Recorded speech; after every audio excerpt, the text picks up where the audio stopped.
अजय और रेखा बचपन में ही अनाथ हो जाते हैं। गरीबी के कारण अजय काम की तलाश में शहर चला जाता है, जबकि रेखा गांव में ही रहती है। समय बीतता है और अजय मेहनत से बड़ा व्यापारी बन जाता है। रेखा अपनी पड़ोसन से कहती है। मेरा भाई अजय अब बहुत बड़ा आदमी बन गया है, लेकिन मुझे लगता है वह हमें भूल गया है। तभी पड़ोसन सहानुभूति देते हुए कहती है। रेखा, वह तुम्हारा भाई है, शायद समय के साथ सब ठीक हो जाएगा, चिंता मत करो। रेखा अपने छोटे से कच्चे घर में दो बच्चों के साथ रहती थी। पति की मृत्यु के बाद उसकी हालत और खराब हो गई थी। वह सिलाई करके कुछ न कुछ गुजारा कर लेती है। रेखा अपने बच्चों से, बेटा, आज बस खिचड़ी बनाई है, कल अगर थोड़ा और काम मिल गया तो सब्जी भी लाएंगे। बेटा मासूमियत से, माँ, हमें सिर्फ तुम्हारा साथ रहना अच्छा लगता है। खाना कम हो पर प्यार ज्यादा है, मैं तो इसी में खुश हूँ। रेखा आंखों में आंसू लेकर, तुम्हारी ये बातें मुझे और मजबूत बना देती है बेटा। अजय को किसी से अपनी बहन की हालत का पता चलता है। वह अपनी पत्नी सुमन के साथ गांव आने का निर्णय लेता है। सुमन अजय से कहती है, तुमने इतने सालों तक अपनी बहन से संपर्क क्यों नहीं किया? अजय शर्मिंदगी से कहता है, सुमन, मैं काम में इतना व्यस्त हो गया कि भूल गया कि मेरी भी कोई बहन है। अब मैं उसकी हर कमी पूरी करूंगा। अजय गांव पहुंचता है और रेखा के घर जाता है। रेखा उसे देखकर हैरान हो जाती है। रेखा आश्चर्य से कहती है, अजय, तुम यहाँ इतने सालों बाद, तुम्हें मेरी याद आ गई? अजय भावुक होकर कहता है, दीदी, मैं बहुत गलत था। मुझे तुम्हारी याद हमेशा आती थी, लेकिन अपने काम में उलझा रहता था। मुझे माफ कर दो दीदी, माफ कर दो। रेखा आंखों में आंसू लेकर, तुमने मेरी इतनी सुध ली, यही काफी है। अजय रेखा और उसके बच्चों को शहर ले जाने का प्रस्ताव रखता है, लेकिन रेखा मना कर देती है। रेखा नम्रता से कहती है, अजय, यह गांव मेरा घर है, मैं इसे छोड़कर नहीं जा सकती। लेकिन अगर तुम सच में मेरी मदद करना चाहते हो तो यहाँ मेरे लिए एक सिलाई की बड़ी दुकान खोल दो। अजय मुस्कुराते हुए कहता है, दीदी, तुम्हारी यह इच्छा जरूर पूरी करूंगा। अजय गांव में एक बड़ी सिलाई की दुकान खोलता है। रेखा अब गांव की अन्य महिलाओं को रोजगार भी देती है। पहला गांव वाला रेखा से कहता है, बहन जी, आपने हमारे गांव की महिलाओं के लिए जो किया है वह काबिल तारीफ है, मानना पड़ेगा आपको। तभी रेखा मुस्कुराते हुए कहती है, यह सब मेरे भाई की वजह से संभव हुआ है भाई साहब। अजय अब नियमित रूप से गांव आता है और अपनी बहन से मिलता है। रेखा की जिंदगी अब खुशहाल हो गई है। अजय रेखा से कहता है, दीदी, अब मैं तुम्हें कभी अकेला महसूस नहीं होने दूंगा, तुम चिंता मत करो। रेखा आंखों में आंसू लिए और मुस्कुराते हुए कहती है, अजय, तुमने साबित कर दिया कि खून का रिश्ता कभी नहीं टूटता। तो इस कहानी से हमें यह सीखने को मिलता है कि परिवार का रिश्ता सबसे अनमोल होता है। भले ही परिस्थितियां हमें दूर कर दे, लेकिन सच्चा प्यार और जिम्मेदारी हमें फिर से करीब ले आते हैं। अजय और रेखा की कहानी हमें यह भी बताती है कि मदद और दया से किसी की भी जिंदगी बदली जा सकती है। तो अगर आपको ये कहानी पसंद आई और आप हमारे चैनल पर नए हैं तो हमारे चैनल को सब्सक्राइब करें और लाइक शेयर करके हमारे चैनल को सपोर्ट करें। और कमेंट में जरूर बताएं कि आप कहाँ रहते हैं, गांव में या शहर में। राजू और सुनीता अपने छोटे से घर में बैठे हुए थे। उनके बेटे रोहित के पास एक पुराना मोबाइल था जो बहुत ही धीमा हो गया है। रोहित बार बार मोबाइल को खराब होने की शिकायत करता है। रोहित ने चिंतित स्वर में कहा, पिताजी, यह मोबाइल अब काम नहीं करता, स्कूल का काम भी इसमें नहीं हो पाता और सभी दोस्त तो नए नए फोन लेकर घूमते हैं। पिंकी मुस्कुराते हुए, हाँ पिताजी, आप भी रोहित भैया को एक नया फोन दिला ही दो। राजू चिंतित होकर कहता है, बेटा, मुझे पता है कि तुम्हें नए फोन की जरूरत है, लेकिन हमारी हालत ऐसी नहीं कि हम महंगा मोबाइल खरीद सके। इस महीने की कमाई से तो घर का खर्च ही मुश्किल से चल पाता है। सुनीता समझाते हुए कहती है, रोहित बेटा, हमें अपने हालात समझने होंगे। पिताजी की मेहनत से जो भी कमाई होती है वह हमारे खाने पीने और पढ़ाई लिखाई में खर्च हो जाती है। रोहित निराश होकर कहता है, पिताजी, मुझे पढ़ाई के लिए अच्छा मोबाइल की जरूरत है, अगर मैं मोबाइल अच्छा नहीं होगा तो मैं और भी अच्छे से पढ़ाई कैसे कर पाऊंगा। राजू गहरी सांस लेते हुए कहता है। हाँ हाँ, मैं समझता हूँ बेटा। मैं कोशिश करूंगा कि तुम्हारे लिए एक नया मोबाइल लाऊं, लेकिन उसके लिए हमें थोड़ा समय देना होगा। अगले कुछ दिनों में राजू और भी मेहनत करता है। वह ओवर टाइम करता है और जो भी मौका मिलता है थोड़ी थोड़ी बचत करने की कोशिश करता है। सुनीता राजू से बात करते हुए कहती है। तुम अपनी सेहत का भी ध्यान रखो राजू। ओवर टाइम करने से तुम्हारी तबीयत खराब हो जाएगी। राजू संवेदनशीलता से कहता है। सुनीता, मुझे पता है, लेकिन रोहित की पढ़ाई भी बहुत जरूरी है। अगर उसे अच्छे मोबाइल से पढ़ने में मदद मिलेगी तो मुझे उसकी चिंता करनी होगी। सुनीता चिंतित स्वर में कहती है। हाँ, लेकिन घर की जरूरतों को भी मत भूलो। हम किसी भी हालत में तुम्हें बीमार नहीं देख सकते। राजू हंसते हुए कहता है। अरे हे, चिंता मत करो, मैं ठीक हूँ। बस कुछ दिनों की तो बात है, फिर मैं एक अच्छा मोबाइल लेकर आऊंगा तो सब ठीक हो जाएगा।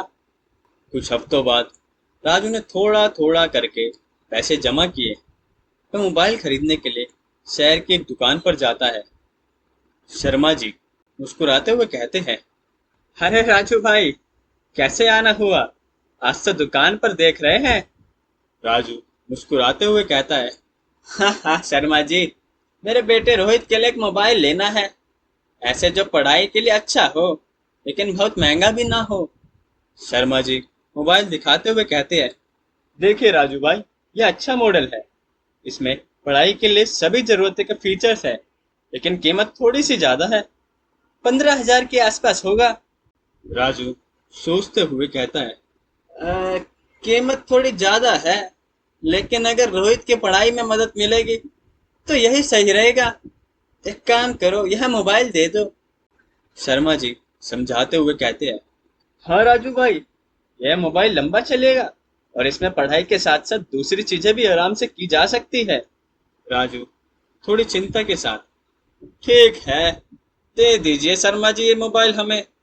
राजू मोबाइल खरीदता है और घर की ओर लौट जाता है। राजू घर लौटता है और रोहित को नया मोबाइल देता है। रोहित की खुशी का ठिकाना ही नहीं रहता। रोहित उत्साहित होकर कहता है। पिताजी, यह मोबाइल तो बहुत अच्छा है। धन्यवाद पिताजी। अब मैं अपनी पढ़ाई और अच्छे से करूंगा और आपका नाम रोशन करूंगा। पिंकी मुस्कुराते हुए कहती है। हाँ भैया, अब तो तुम सबसे आगे निकल जाओगे। सुनीता राजू की ओर देखकर कहती है। तुमने बहुत बड़ा काम किया राजू। बच्चों की खुशी और पढ़ाई के लिए जो तुमने किया वो काबिल तारीफ है। राजू ने मुस्कुराते हुए कहा। बच्चों की जरूरतें पूरी करना हमारा फर्ज है सुनीता। अब मुझे उम्मीद है कि रोहित इस मोबाइल का सही इस्तेमाल करेगा और पढ़ाई में आगे बढ़ेगा। रोहित भावुक होकर कहता है। हाँ पिताजी, मैं वादा करता हूँ कि इस मोबाइल का सही इस्तेमाल करूंगा और अपनी पढ़ाई में मेहनत करूंगा। राजू प्यार से। यही सुनना था बेटा। तुम्हारी मेहनत और सफलता ही हमारी सबसे बड़ी खुशी है। अगले कुछ महीनों में रोहित अपनी पढ़ाई पर पूरी मेहनत से जुट जाता है। नए मोबाइल की मदद से वह ऑनलाइन कक्षाओं और अन्य शैक्षणिक गतिविधियों में हिस्सा लेता है। उसकी मेहनत रंग लाती है और वह परीक्षा में अच्छे अंक हासिल करता है। सुनीता खुश होकर कहती है। देखो राजू, हमारी मेहनत सफल हो गई। रोहित ने अपनी पढ़ाई में शानदार प्रदर्शन किया है। राजू गर्व से कहता है। हाँ मीरा, यह उसकी मेहनत और हमारे समर्थन का नतीजा है। जब हम बच्चों के लिए कुछ करते हैं तो उनकी सफलता ही हमारी सबसे बड़ी इनाम होती है। रोहित मुस्कुराते हुए। पिताजी, यह सब आपके और माँ के आशीर्वाद से ही संभव हुआ है। मैं आगे भी इसी तरह मेहनत करूंगा। राजू प्यार से कहता है। मुझे तुम पर गर्व है बेटा। हमेशा अपने लक्ष्यों की ओर बढ़ते रहो और मेहनत करते रहो। सभी मिलकर इस खुशी के पल का आनंद लेते हैं और राजू को इस बात का संतोष होता है कि उसने अपने बेटे के लिए जो किया वह सही था। इस कहानी से हमें यह सीख मिलती है। गरीब होना जीवन की कठिनाइयों को बढ़ा सकता है, लेकिन जब माता पिता अपने बच्चों के भविष्य के लिए कड़ी मेहनत करते हैं तो उनकी मेहनत कभी व्यर्थ नहीं जाती। बच्चों की सफलता और खुशी माता पिता के त्याग और समर्पण का सबसे बड़ा इनाम होता है। मेहनत, धैर्य और संकल्प से हर मुश्किल का हल निकाल सकता है। अगर आप इस चैनल पर नए हैं और आपको यह स्टोरी अच्छी लगी तो हमारे चैनल को सब्सक्राइब करें और लाइक शेयर करके हमारे चैनल को सपोर्ट करें।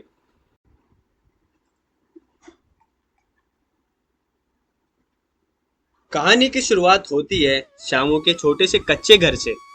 श्यामू एक गरीब मजदूर है जो रोजाना मेहनत मजदूरी करता है ताकि अपने परिवार का पेट भर सके।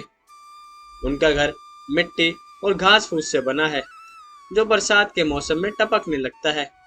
श्यामू का सपना है कि वह एक दिन अपने परिवार के लिए एक मजबूत घर बनाए। श्यामू घर की छत को देखते हुए कहता है, देख रही हो, इस छत से फिर से पानी टपक रहा है। अब की बार फिर से बरसात में यह घर नहीं टिकेगा। मुझे कुछ करना ही पड़ेगा। लीला चिंतित होकर कहती है, पर हमारे पास इतने पैसे कहाँ हैं कि हम नया घर बनवा सके। रोज की मजदूरी से बस खाने का ही इंतजाम हो पाता है, बाकी काम तो हम कर ही नहीं पाते। श्यामू कहता है, जानता हूँ लीला, पर एक दिन मैं जरूर ऐसा घर बनाऊंगा जो सोने जैसा चमकदार हो और मजबूत भी, जिसमें तुम और हमारी छोटी आराम से रह सकेगी। ये सपना कभी न कभी पूरा जरूर करूंगा मैं, तुम देख लेना। श्यामू अपने दोस्त मोहन से मिलता है। वो भी एक गरीब मजदूर होता है।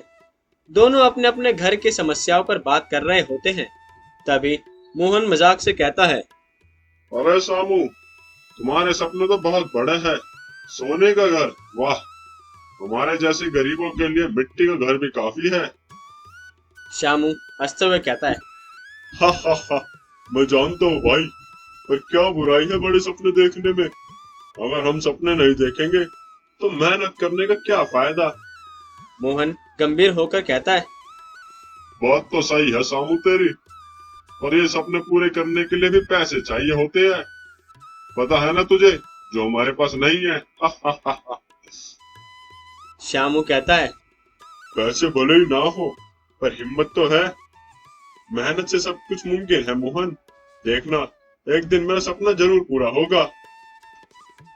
गांव के एक अमीर आदमी सेठ धर्मदास का श्यामू के गांव में आना होता है। सेठ जी अपने एक प्रोजेक्ट के लिए मजदूरों की तलाश कर रहे होते हैं और उन्होंने सुना है कि श्यामू बहुत मेहनती है।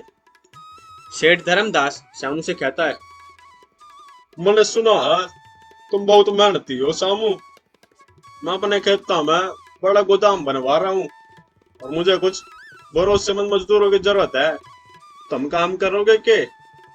श्यामू नम्रता से कहता है, जी सेठ जी, मैं काम करने के लिए तैयार हूँ। बस मेहनत का सही मेहनताना मिल जाए तो मैं और मेरा परिवार आपकी सेवा करेंगे। सेठ धर्मदास गंभीर होकर कहता है, और मेहनताना अच्छा मिलेगा, चिंता ना कर तू। लेकिन काम भी कठिन होगा, थोड़ा देख लिए। गोदाम बहुत बड़ा है और इसे बनाने में कई महीने लग सके। अगर तुम लगातार मेहनत करोगे तो तुम्हारे सपनों का घर भी बन सके। श्यामू अपने सपने को पूरा करने के लिए दिन रात मेहनत करता है। वह सेठ धर्मदास के गोदाम निर्माण में जी जान से लगा रहता है। उसकी मेहनत देखकर सेठ जी बहुत प्रभावित होते हैं। लीला श्यामू से कहती है, तुम इतनी मेहनत कर रहे हो, मुझे डर है कि कहीं तुम बीमार ना पड़ जाओ। थोड़ा आराम भी कर लिया करो। श्यामू मुस्कुराते हुए कहता है, लीला, ये मेहनत सिर्फ मेरे अपने के लिए नहीं है, बल्कि तुम्हारे और हमारी छोटी के लिए कर रहा हूँ। जब हमारा घर बनेगा सब आराम कर लूंगा। छोटी मासूमियत से कहती है, पिताजी, क्या सच में हमारा सोने का घर बनेगा? श्यामू प्यार से कहता है, हाँ बेटा, तुम्हारे लिए सबसे अच्छा घर बनवाऊंगा मैं। भले ही वो सोने का ना हो, पर उसमें तुम्हारी हर खुशी शामिल होगी। कई महीनों की कड़ी मेहनत के बाद श्यामू का काम पूरा हो जाता है। सेठ धर्मदास उसकी लगन और ईमानदारी से बहुत प्रभावित होते हैं और उसे अच्छा मेहनताना देते हैं। सेठ धर्मदास श्यामू से कहते हैं, अरे श्यामू, तुमने तो बड़ी ईमानदारी और मेहनत से काम किया। तुम्हारी मेहनत से गोदाम समय पर बन गया। मैं तुम्हें और कुछ पैसे देना चाहूँ ताकि तुम अपने सपना को घर बना सको। शामू, तुमने बड़ी ईमानदारी दिखाई और मेहनत से काम किया। श्यामू आश्चर्य से कहता है, धन्यवाद सेठ जी, आपने मेरी मेहनत को पहचाना। इसके लिए मैं आपका बहुत शुक्रगुजार हूँ। अब मेरे घर का सपना सच हो सकता है। श्यामू सेठ धर्मदास से पैसे मिलने के बाद अपने परिवार के लिए एक छोटा लेकिन मजबूत पक्का घर बनवाता है। जब घर बनकर तैयार होता है तो वह अपनी पत्नी लीला और बेटी छोटी को लेकर घर दिखाने जाता है।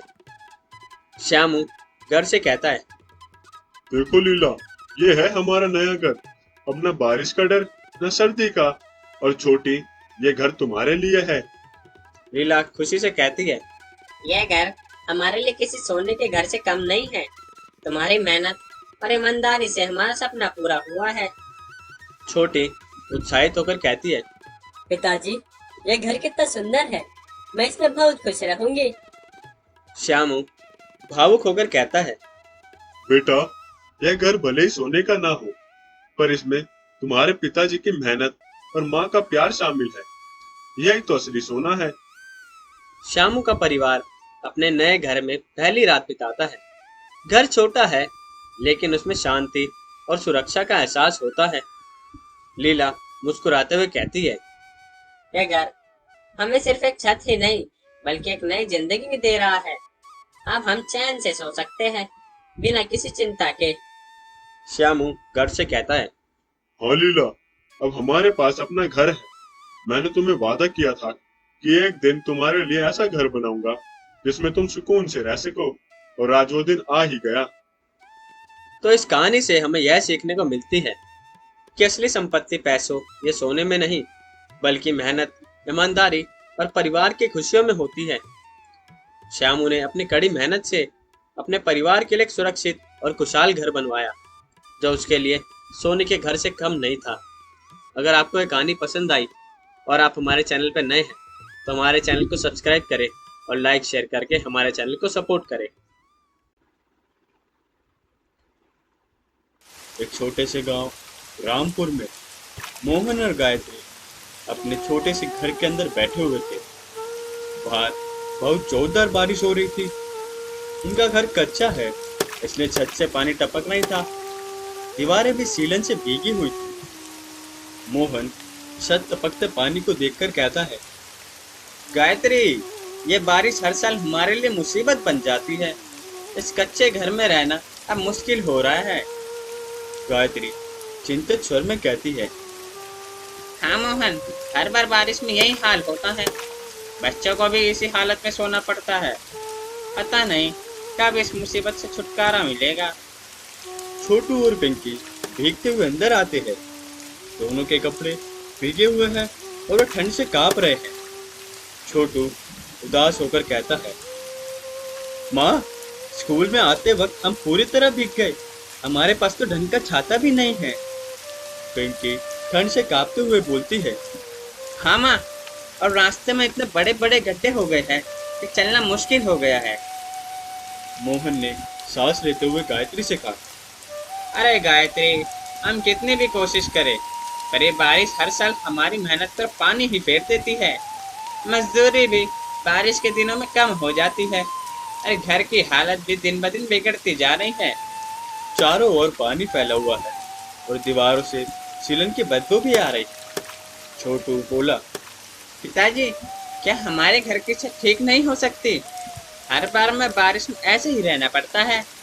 मोहन ने निराश होकर कहा, हाँ बेटा, क्या करे, हमारे पास इतने पैसे ही नहीं हैं कि घर की मरम्मत करवा सके। लेकिन जितनी कमाई होती है उससे 2 वक्त का खाना ही मुश्किल से जुट पाता है। पिंकी मायूस होकर कहती है, लेकिन पिताजी, हम भी तो दूसरों की तरह आराम से रह सकते हैं ना। गायत्री ने बच्चों को समझाते हुए कहा, बेटा, भगवान ने जो दिया है उसी में हमें खुश रहना चाहिए। देखो, हमारे पास रहने के लिए एक छत तो है। बहुत से लोग तो बारिश में भी खुले आसमान के नीचे रहते हैं। मोहन ने गंभीरता से कहा, हाँ बेटा, हमें अपने हालात को स्वीकार करना होगा, लेकिन इसका मतलब यह नहीं कि हम कोशिश छोड़ दें। हम मेहनत करेंगे और एक दिन हमारा भी घर अच्छा होगा। थोड़ी देर बाद पड़ोसी के राम काका देखते हुए मोहन के घर आते हैं और उनके चेहरे पर चिंता के भाव है। राम काका ने भीतर आते हुए कहा, अरे ओ मोहन, तुम लोग ठीक हो? मैंने सुना है कि तुम्हारे घर में भी पानी भर गया है। मोहन काका का स्वागत करते हुए कहता है, हाँ हाँ काका, आइए आइए। हालात तो हर साल जैसे ही है, अब इस बार तो छत से भी पानी टपक रहा है। राम काका ने संवेदना से मोहन से कहा, अरे ओ मोहन, हमारे जैसे गरीब लोगों के लिए यही बारिश कभी खुशी नहीं हो सकती, बल्कि हमारी मुसीबत को लेकर ही आती है। लेकिन हमें मिलकर इसका सामना करना पड़ेगा। गायत्री दुखी स्वर में कहती है, काका हर साल यही सोचते हैं कि सुधार करेंगे, लेकिन बारिश से पहले ही हालात फिर से बिगड़ जाते हैं। राम काका ने उत्साह से कहा, अरे मोहन और गायत्री, तुम दोनों हिम्मत मत हारो। मैं और मेरे कुछ दोस्त मिलकर कोशिश करेंगे, लेकिन तुम्हारे घर की छत की मरम्मत करवा देंगे। जब तक बारिश रुकेगी हम मिलकर कुछ ना कुछ इंतजाम कर लेंगे। मोहन आशा के साथ कहता है, काका, आपकी मदद अगर घर की मरम्मत हो जाए तो हमारे लिए बहुत ही सहारा होगा। कुछ दिनों बाद बारिश रुक जाती है। राम काका और उनके दोस्त मिलकर मोहन के घर की छत की मरम्मत में जुट जाते हैं। सभी मिलकर घर को ठीक करते हैं और छत पर पक्की प्लास्टिक शीट लगवाते हैं ताकि अगली बारिश में पानी अंदर ना आ सके। छोटू खुश होकर बोलता है, पिताजी, हमारा घर ठीक हो गया है। अगली बार बारिश में हमें भीगना नहीं पड़ेगा। पिंकी उत्साहित होकर कहती है, हाँ माँ, अब हमारा भी घर अच्छा हो गया। अब हम भी आराम से सो सकेंगे। मोहन घर से कहता है, हाँ बेटा, यह सब काका और उनके दोस्त की मदद से ही हो पाया है। हमें एक दूसरे की मदद से ही आगे बढ़ना होगा। गायत्री सभी को देखकर कहती है, देखो, मेहनत और हिम्मत से कुछ भी हासिल हो सकता है। भगवान ने हमें जो दिया है उसमें खुश रहना और कोशिश करना हमारा धर्म है। राम काका मुस्कुराते हुए बोलते हैं, मोहन, गायत्री, अब हम सब मिलकर इस बारिश का आनंद लेंगे। मुश्किलें आई, लेकिन हम हार नहीं मानी। यही हमारी असली ताकत है। सभी लोग मिलकर बारिश का आनंद लेते हैं और घर की मरम्मत के बाद मोहन के परिवार के चेहरों पर खुशी लौट आती है। इस कहानी से हमें यह सीख मिलती है कि गरीब होने का मतलब यह नहीं कि हम मुश्किलों से हार मान जाए। जीवन में समस्याएं तो आती रहेंगी, मुश्किलें तो आती रहेंगी, लेकिन हमें अपने हालात से जूझते हुए आगे बढ़ना होगा। जब हम एक दूसरे की मदद करेंगे तो कोई भी मुसीबत इतनी बड़ी नहीं होती कि उसे पार न किया जा सके। सच्ची खुशी और संतोष मेहनत और एकता में ही है। अगर आपको ये कहानी अच्छी लगी तो हमारे चैनल को सब्सक्राइब करें, लाइक शेयर करके हमारे चैनल को सपोर्ट करें।